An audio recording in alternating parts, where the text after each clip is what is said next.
रातों रात वर्ल्ड के टॉप 500 बिलियनर्स ने लूज कर दिया $135 बिलियन। ये सब केवल और केवल एक चाइनीज कंपनी के कारण, जिसने आज से ठीक कुछ दिन पहले अपने एम्प्लॉय से कहा था कि भाई हमें शॉर्ट टर्म लोन दे दो भाई, अदरवाइज हम लोग निपट जाएंगे। चाइना ने पूरी दुनिया को वुहान वायरस पैंडेमिक दिया और अब जो ये हो रहा है, ये फाइनेंशियल पैंडेमिक की शुरुआत हो सकती है। चाइना अब ग्लोबल फाइनेंशियल क्राइसिस एक्सपोर्ट कर सकता है और एवरग्रांडे सिर्फ एक शुरुआत हो सकती है।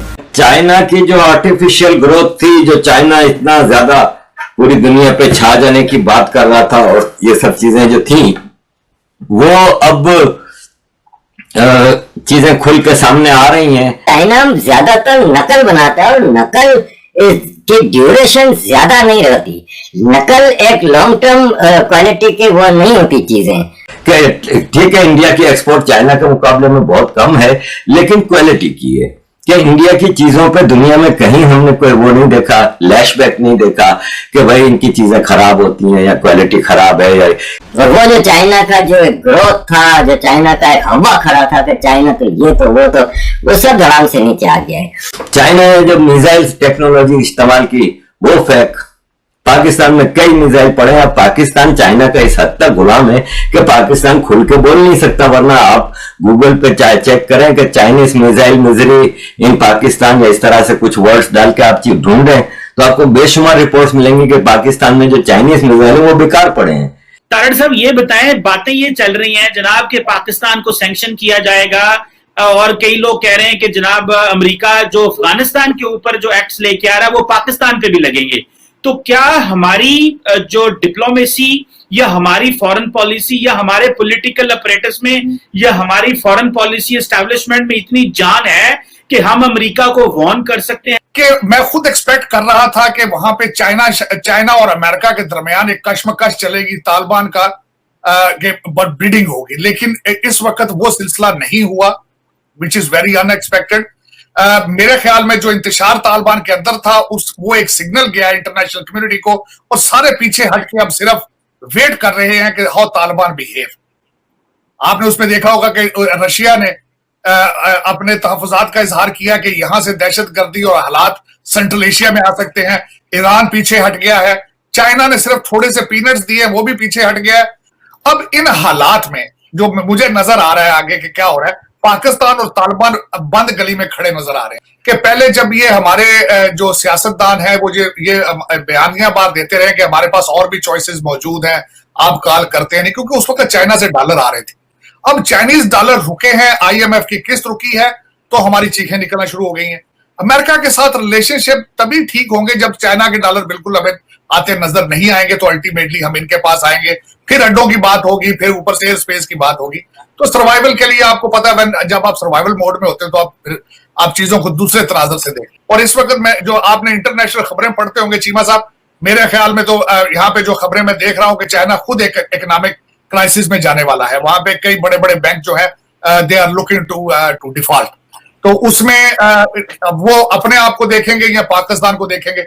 अभी आपने देखा होगा, खबर सुनी होगी कि वेंडी शर्मन जो कि हमारी डिप्टी सेक्रेटरी है, शी इज विजिटिंग पाकिस्तान। ये मुलाकात उसी का एक कहते हैं कि दूसरा स्टेज है। यहाँ पे मेरे लिए एक और तशवीशनाक चीज है, आप ये पाकिस्तान के अंदर जो अभी हमारे वज़ीर खारजा आए और इंटेलिजेंस एजेंसियों के लोग आते रहे और ये वेंडी शर्मन भी, एक चीज कॉमन है कि ये या इंडिया से होकर पाकिस्तान आते हैं या तो वहां से गाइडलाइन लेकर आते हैं या यहां से जो गाइडलाइन लेकर जाते हैं उसको डिफ्यूज कर दिया जाता है इंडिया में जाके। अच्छा तारड़ साहब ये बताएं काइंडली कि ये जो आपने बात की कि ये जो वेंडी शर्मन आ रही हैं, जो डिप्टी सेक्रेटरी ऑफ स्टेट है, ये उसका फॉलो अप है जो मुलाकात हुई, और वो भी आते हुए यही बात कर रही हैं कि आप जनाब जो मिलिटेंट ग्रुप्स हैं उनके खिलाफ विदाउट डिस्टिंक्शन आप उनके खिलाफ एक्शन लें।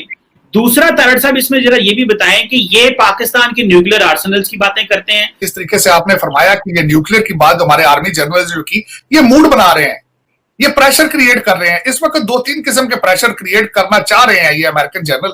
उसके बारे में बताना चाहूंगा कि एक यहाँ पे सिनेरियो ये भी है जिसकी बुनियाद हमारे एक रिपब्लिकन सेनेटर लिंडसी ग्रैम ने एक स्टेटमेंट दे के आए थे 2 हफ्ते पहले कि हम अफगानिस्तान में वापस भी जा सकते हैं। तो आप क्या समझते हैं इमरान खान साहब जब इतना ज्यादा बोलते हैं या इतनी ज्यादा उनकी एक टफ लाइन ले रहे हैं बाइडेन के ऊपर, तो इसके कोई कॉन्सिक्वेंसेस ऑब्वियसली होंगे। और जो आपने बात की उसको यहाँ पे लिंक कर दूं, ये जो डॉलर वाली बात है, इसमें इमरान खान साहब को कोई पनिशमेंट तो नहीं मिलेगी। जब सेक्रेटरी पोम्पियो जो कि ट्रंप साहब के फॉरेन सेक्रेटरी, उन्होंने कहा था कि हम पाकिस्तान को IMF से पैसा लेके चाइना को नहीं देने देंगे, तो वो जो चीज है अभी जो उन्होंने कही थी, और अभी रिसेंटली चाइनीज कंपनियां भी नाराज हो रही थी कि आप हमारे पैसे भी दें, और इमरान खान ने कहा, माना है कि सीपेक स्लो है।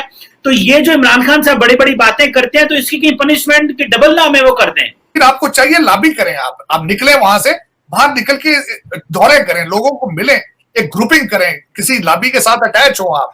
बल्कि मैं अगले दिन पढ़ रहा था आपके फाइनेंस मिनिस्टर है, उन्होंने कहा कि जी सऊदी अरब भी अब तेल देगा हमें, कर्जे पे देगा तेल। मैं क्या ये पैसे फिर दुबई गए, आप लंदन गए, बिल्कुल वही ना, ये फिर पाकिस्तान और ज्यादा दलदल में फंसता जाएगा। कि अब मजीद मौसम सरमा के आगाज से पहले इस खित्ते में अगर किसी का ख्याल है कि खामोशी छा गई है और सन्नाटा और अमन की आशाएं जो हैं परवाज कर रही हैं, तो वो गलती में है। यहाँ पे नकारे बज रहे हैं। बहुत शुक्रिया डॉक्टर साहब। तबले जंग और कई तरफ से आवाजें उसकी आ रही हैं। तो इसका मतलब ये हुआ कि जो आप कह रहे हैं कि चाइना से पाकिस्तान के ताल्लुकात, इसका मतलब है कि बेहतर नहीं है। जाहिर है, अगर सीपैक सबसे बड़ा जो प्रोजेक्ट है, जिसको हम गेम चेंजर कहा करते थे, जिसकी बिना पर जो है हम कहते थे कि बस आगे तो हमारी तरक्की ही तरक्की है, अगर वही वजीर आजम ने भी एक्सेप्ट कर लिया, ये कह दिया कि वो हाँ कि चाइना से हमारे ताल्लुकात अच्छे नहीं है,